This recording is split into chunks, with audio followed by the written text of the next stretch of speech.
I chose to analyze the communication in the film Sherlock Holmes. I felt there were a lot of concepts in the way the main characters communicated, so I wanted to highlight some of the nonverbal interactions between them as well as focus on some of the emotional communication that resulted from certain strains on their relationships.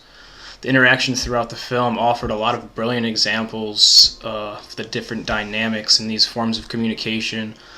Also, the unique nature of Sherlock Holmes and his life scripts gave me a chance to delve deeper into the way syntax or definition of language can affect the way they decode the world's messages.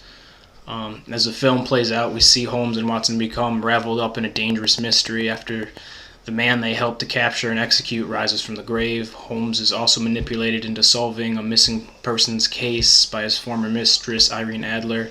However, the communication aspects I focus on are more geared toward the development of the relationships between the characters and how their communication affects that, and so you have these dramatic interpersonal issues sort of sidelining a very dangerous investigation. Nonverbal communication is a crucial aspect to Holmes' expert observations, and when he is deducing facts by the study of a person or a crime scene, he's essentially decoding the nonverbal communication.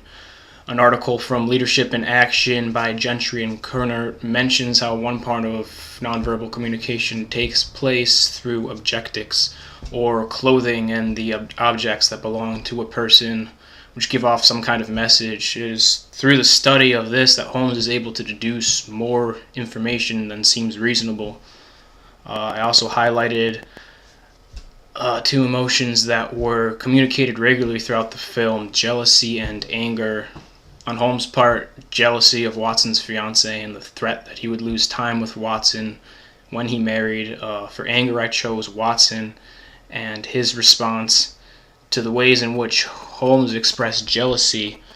A study done on jealousy in 2007 by Barrels and Barrels found that there are both negative and positive expressions of jealousy.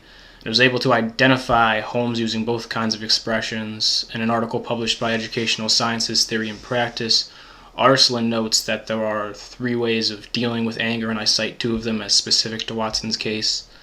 Finally, in a philosophy article by Anton and Zhang, they talk about the ethics of syntax and how one's grasp and personal definition of language has the potential to redefine their scripts for interpersonal interactions. Holmes is a unique example of how this kind of advanced syntax allows him to live by a higher script, and throughout the movie, we are shown how he represses emotional reaction and focuses on cold, calculated analysis, which is essential to his method of investigation as well as apparently to his method of martial arts.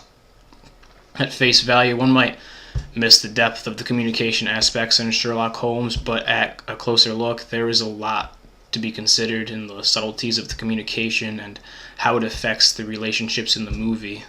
Thanks for listening, and if you have any questions, feel free to ask.